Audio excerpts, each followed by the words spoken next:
We put a lot of trust in professionals to get things right, don't we? Especially when it comes to our money. But what happens when the very people we hire to be our financial watchdogs are the ones who fail? Today, we're going to dive deep into the world of homeowner association finances to see what happens when that system of accountability just completely falls apart. It's a really good question, isn't it? It gets right to the heart of trust and oversight. For millions of us living in HOAs, that annual audit is supposed to be the stamp of approval, a guarantee that the community's finances are in good shape. But as we're about to see, that guarantee is only as strong as the auditor who puts their name on the paper. So let's get into it and see what happens when that trust gets broken. So you might be wondering, who's actually keeping an eye on the auditors themselves? I mean, who audits the auditors? Well, in California, that job belongs to the California Board of Accountancy, or the CBA for short. They're the regulatory body that's supposed to make sure certified public accountants, or CPAs, are actually following the rules. Yeah, so their whole mission is basically consumer protection. They license CPAs, and more importantly, they discipline them. They're the ones who are supposed to hold accountants accountable when things go wrong. But as this story will show, sometimes the system doesn't work quite as smoothly as you'd hope. So to really see how this plays out in the real world, we're going to walk through a case study. Now, for privacy, we're using aliases. So we'll call our CPA Mr. Smith and his firm Smith & Associates. But all the details, they come straight from public disciplinary records. And this is where their story with the CBA begins. And let me be clear, this isn't a story about a single one-off mistake. It's about a pattern of red flags that eventually led to a formal disciplinary action by the state board. So let's crack open case file number 1. Okay, so here's the timeline of what went down. Back in 2016, Mr. Smith's firm audits an HOA. In April 2017, they issued their report. But just 1 month later, literally just a few weeks later, a complaint gets filed with the Board of Accountancy. Now, these investigations take time, but fast forward to June of 2020, and the CBA finally brings the hammer down with a disciplinary order. And this wasn't about one little error. It was a complete systematic breakdown. The CBA uncovered a whole laundry list of issues, from failing to do basic planning to not getting enough evidence for a major financial event. They didn't even contact the prior auditor.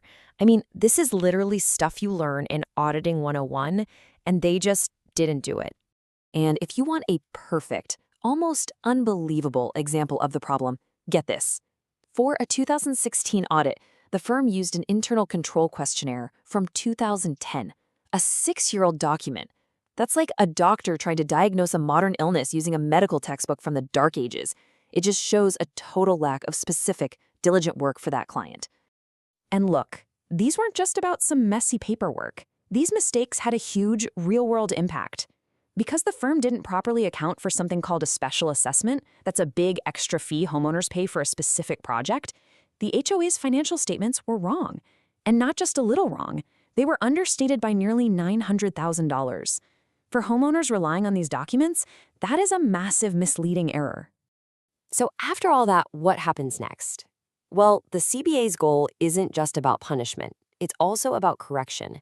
They gave Mr. Smith and his firm what was supposed to be a second chance to get their act together. First things first, the money. The firm had to pay back the state more than $26,000 to cover the cost of the investigation. And that makes sense, right? Taxpayers shouldn't have to foot the bill when a professional messes up this badly. But it wasn't just a financial slap on the wrist. They were also put on probation for 3 years. They had to take a whole bunch of extra classes on things like ethics and auditing standards. But here's the real kicker: a peer review requirement. This meant that from then on, every single audit they did had to be reviewed by another independent CPA. It was the system's way of saying, okay, we are definitely watching you now. So you'd think after all that, the fine, the probation, having another professional looking over your shoulder, that Mr. Smith would have learned his lesson, right? Well, that is not what happened. Because after that 3-year probation period ended, a whole new set of complaints came rolling in, kicking off a second major investigation. And it was basically déjà vu all over again. The CBA found that the firm was still using this assembly line approach, using the same generic, cookie-cutter documents for totally different clients. It's like they just didn't learn a thing. The core problems were still there, completely unfixed. But this time around, the investigators found a smoking gun, a huge, flashing red light of a warning sign that the firm had just completely ignored. And it all revolved around something as mundane as plumbing. Okay, just take a look at this. It's pretty wild. You have two HOAs, almost identical in size. One of them is spending $112,000 a year on plumbing. The other one, $25,000. I mean, does that seem right to you? Not a chance. This should have been a screaming red flag for any auditor paying attention. So the big question is, where was all that plumbing money actually going? Well, it turns out that almost $90,000 of it was reimbursed directly to the HOA's board president, all for so-called plumbing work. This is what's known in the business as a related party transaction, and it should set off alarm bells everywhere. So did the firm dig into this? Did they ask for receipts or invoices? Nope. They just took management's word for it. They accepted it without question. In the CBA's own very professional words, they accepted without professional skepticism the claims. And that's really just a polite way of saying they completely failed to do their job. So at this point, what could the CBA even do? The firm had its second chance and blew it. They really had no choice but to bring the hammer down again, and this time they were not playing around. At first glance, the new order looks pretty familiar. Another 3 years of probation, another hefty fine for investigation costs, and yes, more classes. But there's one crucial new condition here, one that changes the entire game: supervised practice. So, what exactly is supervised practice? Well, it's pretty much what it sounds like. Mr. Smith is no longer allowed to work on his own. From now on, an independent, board-approved CPA has to be looking over his shoulder, monitoring his work, and sending quarterly reports directly to the CBA. Basically, the Watchdog finally got its own watchdog. Okay, so why did we just walk through this whole messy story? What does that have to do with you? Well, because it's a critical reminder that the financial health of your community rests in the hands of people like this. And if they're not doing their job correctly, it's your money that's on the line. So what can you actually do about it? Well, be proactive. If you're on an HOA board, do your homework. Vet your CPA. Go to the state board's website and check their license and any disciplinary history. It's public record.